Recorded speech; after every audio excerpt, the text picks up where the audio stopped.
Buenas tardes a todos y bienvenidos un día más al invitado de Radio Francia Internacional. El escritor y periodista chileno Juan Pablo Meneses acaba de llegar a París para presentar su trilogía de lo que él ha dado en llamar periodismo cash, nuevo género periodístico que consiste en comprar con dinero en efectivo al protagonista del libro, que puede ser una vaca, un dios o un niño futbolista, para entrar de lleno en el universo de este protagonista. Y precisamente para hablarnos de estos libros y de su brillante trayectoria como periodista y escritor, Juan Pablo Meneses ha sido tan amable de venir a nuestros estudios. Buenas tardes, Juan Pablo. Buenas tardes, Jordi. Primero, muy agradecido de estar acá, un honor, y estos estudios de Radio Francia que tienen siempre una conexión con Latinoamérica y con la literatura latinoamericana. Estoy feliz de poder contar acá un poco los proyectos que vienen, los que hice y lo que tú quieras saber. Había que aprovechar la ocasión de que pasas por París para tenerte aquí con nosotros. Permite que explique a nuestros oyentes que has nacido en Santiago de Chile en 1969, si no me equivoco, donde empiezas siendo periodista freelance para diferentes medios y al mismo tiempo ya empiezas a publicar relatos y crónicas de viaje para el dominical El Mercurio, si no me equivoco. Sí, empecé ahí. Si todo es escritura, ¿te supuso un problema escoger entre ficción y no ficción? La verdad que yo siempre quería viajar y escribir. Y eso, fuera ficción o no ficción, todavía ni siquiera tenía esa diferencia. Yo quería salir a conocer el mundo. Y de repente descubrí que la manera más fácil de hacerlo era haciendo no ficción, escribiendo historias para algunos medios. Recuerdo que mandé una historia a una revista colombiana que se llama Gato Pardo, que ahora se hace en México, y ahí me gané $5.000, el 2000. No está mal. Y entonces, claro, dije $5.000, nunca me van a pagar esto por una historia en el periodismo, pero lo invertí. Fue una cosa muy rara, tuve una especie de visión que me sirvió, fue como el inicio de esto del periodismo como emprendimiento, y me compré una cámara digital, un pasaje a Madrid por 4 meses, porque estaba siguiendo una historia de inmigrantes, y un computador portátil. Al final, esos 4 meses se transformaron en 10 años que me demoré en volver a Chile, y la historia terminó siendo interesante, pero me terminé dedicando a eso. Y según yo, el 2000 no fue hace tanto, pero recuerdo que cuando le dije al fotógrafo del diario que me había comprado una cámara digital, él me miró y me dijo: yo nunca voy a dejar la diapositiva. Ha pasado el tiempo, no existen las diapositivas, no existen las cámaras de diapositivas y no existen los fotógrafos en muchos diarios. Kodak ha cerrado desde hace años ya también. Ahí en Madrid vas a inventar lo que tú llamas periodismo portátil. Era difícil en aquella época, ¿no? Porque los ordenadores, los computadores no eran demasiado Era eficaces. Muy difícil. Yo lo invento cuando me voy a Madrid. Le digo a mi jefe en El Mercurio, a Francisco Moal, le digo, me voy a hacer periodismo portátil, que era un poco basado en un libro de un catalán, Enrique Vilamatas, que él había hablado de la literatura portátil. Yo voy a hacer el periodismo portátil. La suerte de tenerlo aquí entre nosotros hace tiempo. Claro, lo que pasa es que él escribe esto de los escritores viajeros como una ficción. Yo lo quise llevar a la no ficción, a la realidad. Y trabajé todo el primer tiempo en los cibercafés. Mi primer libro, Equipaje de Mano, está hecho completamente en cibercafé. Que en ese tiempo, yo hablo como la prehistoria, pero sí, insisto que no fue hace tanto. Los cibercafés se parecían mucho a las salas de redacción, con una pequeña diferencia, que en las salas de redacción tú ves la misma cara todos los días, y en los cibercafés nunca ves 2 veces una misma cara. Pero ahora ya ha pasado no mucho tiempo, como digo, y los cibercafés ya no existen, y todo se hace desde el teléfono. Las salas de la redacción todavía existen. Existen, tenemos sí, todavía algunas, pero ahora las caras se mueven más que antiguamente. Sin duda. Juan Pablo, vas a instalarte un par de años en Barcelona. ¿Era de alguna manera siguiendo los pasos de Cortázar, de Vargas Llosa, de García Márquez, que pasaron por Barcelona en busca de editorial? Sí, me fui a escribir y me pareció que podía ser un buen lugar, no seguir los pasos de ellos en el tema de sentarme a escribir ficción y escribir novelas, ¿no? Pero siento que sí seguí un poco los pasos de ellos, llevando la nueva crónica latinoamericana, ¿no? Un nuevo género, y Barcelona era un lugar que estaba muy bien ubicado para mí, porque podía escribir una nota de Ibiza, podía ir a Mónaco a escribir del tenis, podía ir a una feria del libro en Londres, y me movía para muchos para muchos lugares. Entonces fue un buen lugar y precisamente ahora llegué a París viniendo de Barcelona, donde vamos a hacer un proyecto con la Universidad Autónoma. Tu periodismo portátil tuvo tanto éxito que vuelves a Buenos Aires, te instalas allí y creas una escuela de periodismo portátil. Claro, creo una ¿Dónde? escuela. ¿En un bar quizás? ¿Dónde? La escuela está en cualquier lugar. Todavía hay gente que me dice, ¿dónde queda la escuela? Y dice, ¿dónde estés tú? Le digo yo. Fantástico. La escuela de periodismo portátil, periodismoportátil.org, nace porque mucha gente me empieza a escribir que quiere viajar y contar historias, no saben cómo hacerlo. Entonces empezamos a hacer unos cursos online. Hoy es muy común que los estudiantes de periodismo, cuando se reciben, quieran viajar y no quieran ir a encerrarse en una redacción. Mucha de la gente que nos está viendo ahora, que son estudiantes de periodismo, o tienen hijos que quieren estudiar periodismo, que son periodistas, saben que ellos ya no quieren ir a hacer la carrera dentro de un mes, sino que quieren viajar, que son los famosos millennials. Yo creo que el gran problema que tuve en mi trayectoria es que fui millennials 20 años antes de que existieran los millennials. Entonces, claro, era más difícil. Hoy es mucho más fácil dedicarte a viajar, vender historia y vivir de eso. Pero tanto antes como ahora me parece que es un oficio, una profesión y un trabajo maravilloso.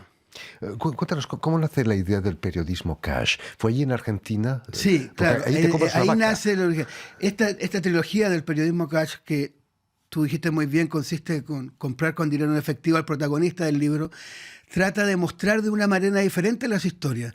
En este mundo que vivimos ahora del servicio al cliente y de la sociedad de consumo tan desatada, me interesa la relación de llevar la compra y venta como género literario para mostrar cosas distintas. Nací en Argentina porque yo quería entender ese país en el que vivía, donde el precio de la carne determinaba el estado de ánimo de las personas, donde si un político estaba perdiendo popularidad, bajaba el precio de la carne, donde las expresiones hacia las mujeres tenían muchas que ver con la vaca, donde los niños cuando vuelven de las vacaciones, la primera composición no es mis vacaciones, como podría ser en Chile, sino que la vaca. Es un país obsesionado con la carne que tiene muchas divisiones internas, pero donde todos coinciden que ellos tienen la mejor carne del mundo. Entonces quería explicar eso, pero ¿cómo lo explico? Me compré una vaca, la negra, en la ciudad de La Plata. Tenía una semana de vida. Yo ahí entendí que las vacas, cuando nacen, son muy ágiles, parecía un gato, pero con el tiempo se va transformando en una fábrica de carne. La vaca transforma el pasto en carne. Y me compré a la negra, tenía un blog en Clarín donde iba contando su historia y ahí empieza mucha gente a escribirme. Publiqué en Chile, en Colombia, en México, historias de la vaca mientras iba con el proceso y me escribía mucha gente, no mates a la negra, me decían. ¿Cómo se te ocurre matar a la negra? Me decían algunos. Salvo los argentinos que vivían fuera de Argentina que decían, por favor, mátala, invítame, yo llevo la ensalada, yo llevo el vino tinto. Acá matamos por comer un pedazo de carne argentina. ¿No te la llevaste a tu apartamento? No me la llevé, pero la iba a visitar y la entrevistaron y fue una experiencia muy importante en el género que hago yo de la no ficción y de la crónica, porque cuando yo empecé con ese libro, mis amigos argentinos me decían, ¿cómo vas a escribir tú de la carne si tú eres un chileno y en Chile no tienes ni idea de la carne? Y al final terminé dando una conferencia en encuentros ganaderos de Argentina sobre la carne porque se mostraba el mundo de una manera distinta. ¿Es un universo turbio el universo de la carne en Argentina o no es? Es que en ese libro yo mostraba cómo depredamos animales para un alimento físico. Es una industria, la industria de los animales es una industria que de a poco se ha ido mostrando más, pero sobre todo en Argentina, que es un país muy radical. Me tocaba a mí ir a programas en las mañanas donde el conductor del noticiero decía, ¿por qué no se está explicando cómo se hace la carne si para nosotros era tan rico comérsela? Era como que la carne caía de una nave espacial, no que había una industria y mataderos por detrás, ¿no? Alguien decía, ¿por qué comemos animales muertos? Y el otro le contestó que porque vivos es muy difícil comérselos. Claro, sí, no, la verdad es que es así. Yo he estado investigando ese tema y es muy complejo, pero yo creo que si no hubiera sido comprándome a la negra, no se hubiera podido contar de esa manera y el libro no lo hubiera ido. Y después de la negra me había comprado un ser animal, entonces venía la segunda parte, un ser humano. Mucho más turbio, ¿no? Es el universo de los niños futbolistas. Claro, este libro que es el que tengo justo acá, que traje la edición española, este de niños futbolistas, tiene una particularidad que es que Obviamente yo no lo compro, sino que adquiero su pase. Pero eso de adquirir su pase, que parece algo menor, en el mundo del fútbol es realmente comprar a alguien. Es decidir su futuro, es decir para dónde va, es decir para... Yo el gran temor que tenía, porque recorrí distintos países de Latinoamérica hablando con padres, el gran temor que tenía era que iba a pasar ese momento que yo le dijera por primera vez a un padre o a una madre, ¿en cuánto me vendes a tu hijo? Era como, va a llamar a la policía, va a llamar a un juez, no sé qué. Y para mi sorpresa, desde la primera vez que lo pregunté, no te digo que en los ojos se le dibujaba el signo peso, pero que la mirada se le iluminaba, se le iluminaba. Me llevaban a sus casas, me mostraban álbumes de fotos con fotos de los niños jugando como si fuera el manual de una lavadora. Me mostraban videos y de ahí me di cuenta que muchos de ellos en Latinoamérica hoy dejan sus trabajos para trabajar en la empresa de que el hijo sea jugador. Porque en muchas zonas pobres de Latinoamérica se viven entre dos fantasías, ¿no? Que son las mismas que transmite la televisión y las series de televisión. O ser narco y tener mujeres, autos y viaje, o ser Messi, o ser Neymar, o ser Cavani. Juan Pablo, ¿es cierto que conociste a los padres de un niño futbolista que había jugado contra Lionel Messi? Sí, y que le había regalado incluso la pequeña camiseta a los 10 años. Kevin, ese lo conocí en Perú, porque ellos alojaron a Kevin en su casa, a Messi en su casa cuando era muy niño. Y lo más increíble era que mientras veíamos los videos de Messi, ahora Kevin ya no era jugador, el padre decía todo el tiempo, Kevin, y pensás que tú eras mejor que Lionel Messi, y pensás que tú eras mejor que Lionel Messi. Y ahora me pasa a mí que cada vez que veo, por ejemplo, hace una semana Messi volvió a hacer 4 goles y fue portada de todos los diarios, yo siempre pienso, ¿qué estará pasando con Kevin? Seguramente el padre le seguirá diciendo, tú eras mejor que Messi. Porque finalmente esta es una historia de padres e hijos también, y de frustraciones, y un mercado de ilusiones, así como en el de la carne, que compra un animal para mostrar un poco cómo depredamos para nuestro alimento, acá es cómo depredamos niños, ilusiones de ellos, para nuestro alimento del espíritu, para nuestra alegría, para nuestra entretención. Y en ese sentido el Barcelona, yo siempre digo que es la gran maquinaria triturapierna de niños futbolistas porque es los que mejor lo han montado y porque descubrieron al iniciador de este negocio. Hoy el negocio de moda en el fútbol en el mundo es la compra y venta de niños futbolistas. Ese es el negocio de moda. Pero el que lo inicia, el culpable, entre comillas, porque obviamente no es culpable, es Lionel Messi. ¿Cómo no va a ser un buen negocio que tú compres a alguien en $10.000 y en menos de 5 o 6 años vale 100 millones de euros? Entonces el problema es que muchos se engolosinaron, vino la ambición y pensaron que era cosa de hacerlo, pero el Paris Saint-Germain hoy tiene una escuela en Brasil donde están sacando niños. Los principales equipos europeos se instalaron allá, como una especie de nueva colonización de poner empresas, factorías allá para evitar toda la cosa legal de traérselo. Nos estamos olvidando que el fútbol es un juego, que es un placer jugar al fútbol. Y quizás el secreto de Lionel Messi es que todavía le gusta jugar al fútbol. No, él le gusta jugar y él vive en su mundo, y el otro día contaba que su gran rival ahora es su hijo, que le hace bromas si es que pierde, si no hace goles. Entonces es muy interesante. Pero claro, ahora yo tengo una teoría que estoy trabajando hace tiempo, que lo que nosotros vemos ahora no es fútbol. Este es el post-fútbol. Es un post-fútbol que es un deporte diferente. A mí me tocó cuando Barcelona contrata a Neymar, estar en la mesa al lado en Barcelona, unos niños conversando con el padre y hablándoles de lo que había costado Neymar y diciéndole al padre, ojalá podamos recuperar pronto esa inversión, y como que ya no importa el negocio del dinero que anda alrededor del fútbol. Es muy interesante, y de hecho las grandes figuras del fútbol latinoamericano están todas en Europa, y hay cada vez más algunos que nunca jugaron en nuestros países. Es increíble. Y eso lo logré gracias a esta búsqueda en distintos países. Juan Pablo, es muy fácil comprar una vaca, es bastante fácil comprar el pase de un niño futbolista, pero comprar un dios es mucho más difícil. Y tú lo has hecho. ¿Cómo fue eso? Sí, En la India, además. en la India. Es el título. Bueno, es cierto que tienen muchos dioses. Es el libro que estoy haciendo ahora, que es el que cierra la trilogía, pero es el primer libro que yo estoy presentando antes de haberlo escrito.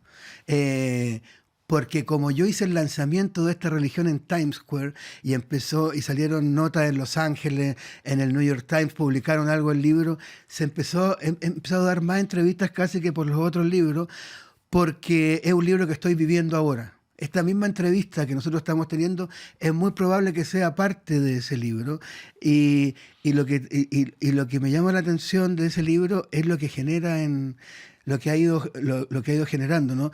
Cuando yo les decía en la India, uno va esto es en Varanasi, la ciudad de Varanasi, una ciudad sagrada al lado del Ganges, y te decía, ¿quieres droga? Porque está lleno de turistas, y entonces, ¿quieres drogas? ¿Quieres masajes, pastillas, sexo? No sé qué. Entonces, un vendedor. Y me doy vuelta y le digo, no, yo quiero un Dios, pero quiero un Dios real para mí. Y él salió arrancando y me trajo una estatuilla. Pero le dije, no, yo quiero un Dios real. Y después de muchas vueltas terminé comprando un Dios en una empresa de souvenirs, de un hotel muy importante de Varanasi. Era un Dios familiar, porque allá muchas familias tienen dioses que son familiares. Ellos me pidieron, fue una venta secreta, y yo estaba un poco asustado cuando me iba con mi Dios de la India que me fuera a pasar algo, pero al final no pasó nada. ¿Y tenía certificado de autenticidad? Tiene un certificado de palabra, pero porque no hay una factoría, pero mi idea es que en el día de mañana yo creo que se va a terminar yendo hacia allá, que cada uno va a poder tener su propio Dios. El otro día Jair Bolsonaro, el presidente de Brasil, siempre habla de que Dios gobierna con él, de que Dios es de derecha. Yo le digo, siempre le respondo por Twitter, Jair, ese es tu Dios, porque el Dios mío, el que me compré en la India, piensa totalmente distinto. Por cierto, ¿fue caro? Eso te iba a decir. En la India todo se negocia y la compra del Dios obviamente terminó siendo una negociación. El precio final no lo quiero revelar, pero sí quiero decir que el vendedor, además del Dios, me vendió 3 cojines y una polera, una camiseta que decía la India. Ahora, cuando yo compro el Dios, yo era director de un diario muy importante en Santiago, un diario gratuito, el Hoy por Hoy. Y cuando vuelvo tenía un Dios en mi casa. Entonces, obviamente ya no podía seguir con esa vida. Y de ahí me fui a Estados Unidos. Me gané una beca en la Universidad de Stanford. Y ahí en la Universidad de Stanford diseñé una iglesia para este Dios. Se llama The Church of Portable Journalism, la iglesia de la religión portátil, que vuelve a esto que hablábamos al principio del periodismo portátil. Es finalmente una iglesia, una religión para los freelance, para los que no tienen un espacio en este mundo y que se están moviendo todo el tiempo. Y es una religión que se va a terminar el día que yo publique el libro. Estamos rodeados. Tendré que bautizarme pronto, ¿no? Si no... Apenas cortemos acá, vamos a hacer un bautizo. No lo van a ver las personas que nos están siguiendo, pero después cuando lean el libro lo van a encontrar ahí. Cuando te pusiste en contacto con nosotros, pensé que después de haber comprado una vaca, un niño futbolista y un Dios, querías comprar un periodista.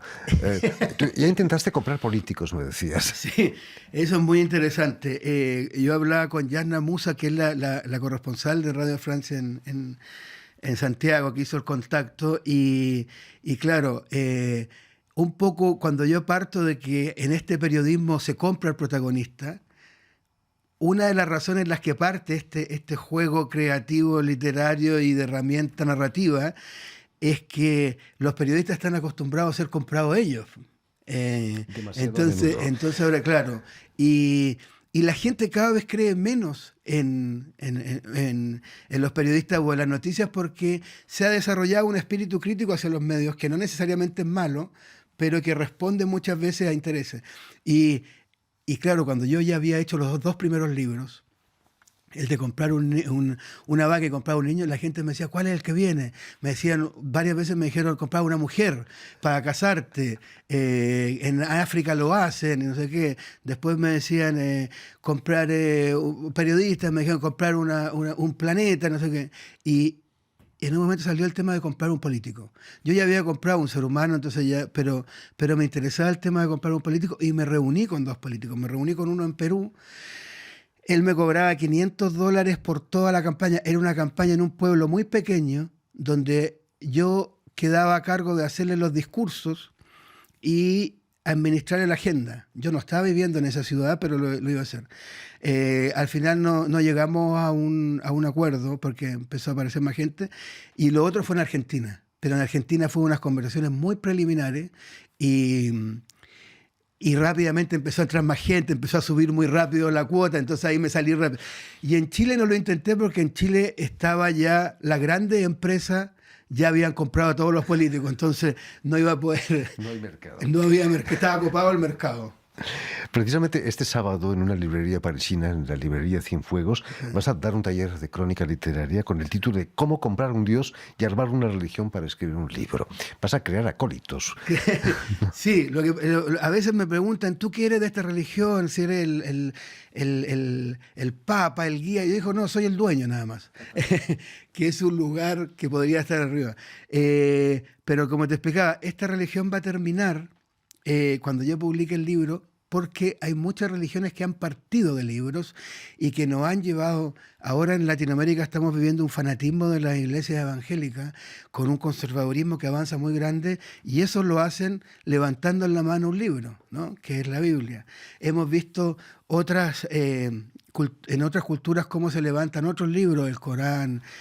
Hay distintas religiones que han nacido y que se han mantenido siguiendo un libro. Esta va a morir cuando salga el libro, entonces cuando yo haga la gira de lanzamiento de ese libro, en realidad va a ser la gira de despedida de mi religión, y me interesa que la gente, tanto como pasó con Niños Futbolistas como en La Vaca, piense un poco el mundo, y esta es una gran crónica, pienso yo, o eso es lo que intento, de la sociedad de consumo en la que hemos estado, y es un proyecto que es lo que llevo casi 15 años. Habría que poner en el libro que el exceso de religión puede ser nocivo para la salud social quizás. En fin, muchísimas gracias. Ya lo saben, tienen una cita este sábado en la librería Cienfuegos, donde Juan Pablo Meneses, escritor y periodista, va a dirigir un taller de crónica literaria de cómo comprar un dios y quedarse bien. Muchísimas gracias, Juan Pablo, por haber estado aquí con nosotros. Permíteme también que dé las gracias a Guillaume Buffet, a Julián Mugarou y a Suel Kedir, quienes han estado detrás de los controles al tanto de la realización del programa, y enviar también un saludo muy especial a nuestros telespectadores, porque también los tenemos, que nos siguen en toda América Latina, en Chile, por supuesto, gracias a una cadena de televisión uruguaya que se llama Canal U de Montevideo. Y a ustedes, muchísimas gracias por su atención, y les damos cita para una nueva edición de El Invitado de Radio Francia Internacional.